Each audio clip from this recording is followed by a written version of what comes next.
No matter how you interpret the latest cosmic signs, history tells us people don't have the best track record at predicting the apocalypse. As viral videos and various tabloids tell it, April the 23rd, 2018, will mark the end of an age. Depending on your taste, the date will either bring forth a collision between Earth and a rogue planet or a world-changing celestial alignment that heralds the end of days. A word of historical and scientific advice. Don't cancel your plans for May. Humans are once again talking about our collective doom, thanks to fast-burning news trends fanned by Google and the fringe predictions of self-published author David Meade. Last autumn, Meade's disputed numerology predicted that Earth would encounter a hypothetical rogue planet called Nibiru on September 23, 2017. September 23 came and went without incident, so Meade shifted his prediction to October 2017, and then again adjusted his timetable to November 2017. Now, Meade claims that he has finally ironed out the wrinkles in his vision of the end times. Nibiru, sometimes called Planet X, is supposed to appear in the sky on April the 23rd and pass by Earth in October, triggering volcanoes of apocalyptic proportions. Meade's predictions, which don't enjoy support among mainstream Christians, are the latest spin on the Nibiru conspiracy theory, which has roots dating back to the 1970s. Originally, this planet was supposed to collide with Earth in 2003. However, an uncooperative cosmos forced conspiracy theorists to reschedule for 2012. See artists' miniature models that imagine a world without humans. Right parenthesis. 6 years later, the rogue planet still poses no threat, because it doesn't exist. Nibiru and other stories about wayward planets are an internet hoax, NASA said in a 2012 statement. If Nibiru or Planet X were real and headed for an encounter with the Earth, astronomers would have been tracking it for at least the past decade, and it would be visible by now to the naked eye.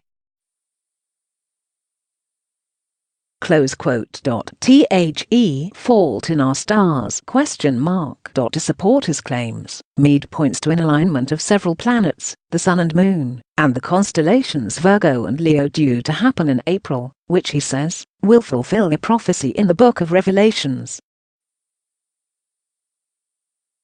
Previously, an evangelical Christian publication called Unsealed had argued that the Book of Revelations foretold a similar alignment for September 23, 2017.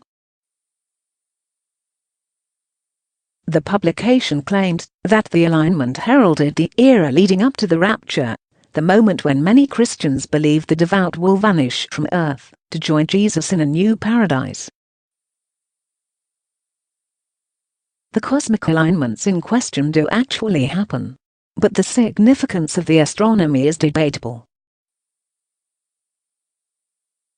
The biblical sign depends on the number of stars in play, and even astronomers don't agree how many stars, for instance, officially make up the constellation Leo. Some star charts count 9, while others, including National Geographic's Star Atlas, count 10. For that matter, how unique is the alignment? Again, the details are murky. For a couple of days in September or October every year, the moon passes near its supposedly foretold position. In an earlier interview, the 2017 alignment didn't strike Colgate University Emeritus Professor Anthony Aveni as particularly unusual. Aveni, who specializes in the study of astronomical practices in the ancient world, adds that Virgo wasn't incorporated into Hebrew astronomy until after the New Testament was written. but Aveni emphasized that he's not interested debunking apocalyptic claims. Instead, he wants to understand their cultural roots.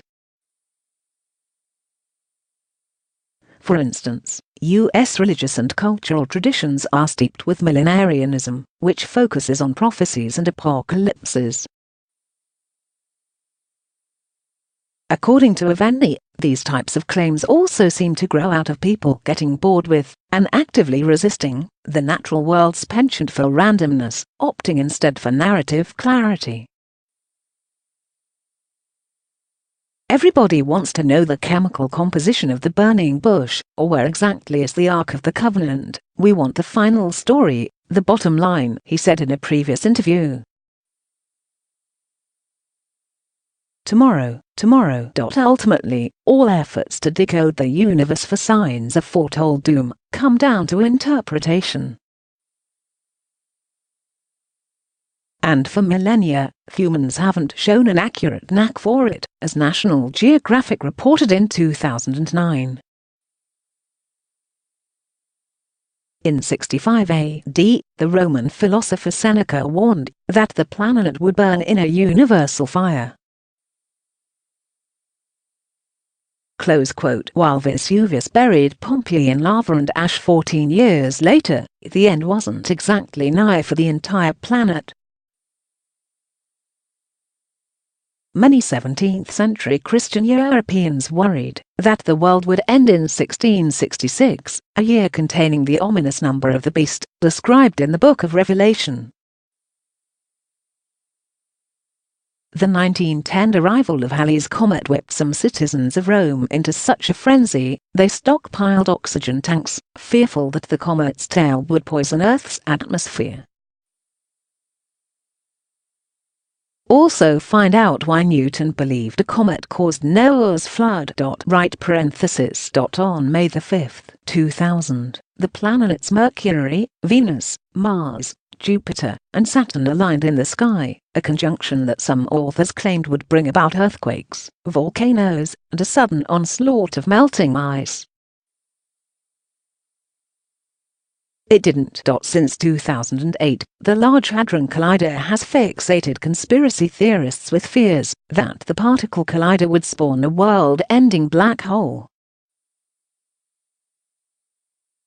Billions of particle collisions later, the world remains safely uneaten. Much ado was made out of December 21, 2012, the end of the Maya long count calendar, but the frenzy was about nothing. Scholars reject the very idea that the calendar's end was designed to signal the apocalypse at all. In sum, Nibiru doesn't exist. The skies are anyone's to interpret, and the apocalypse has long been elusive.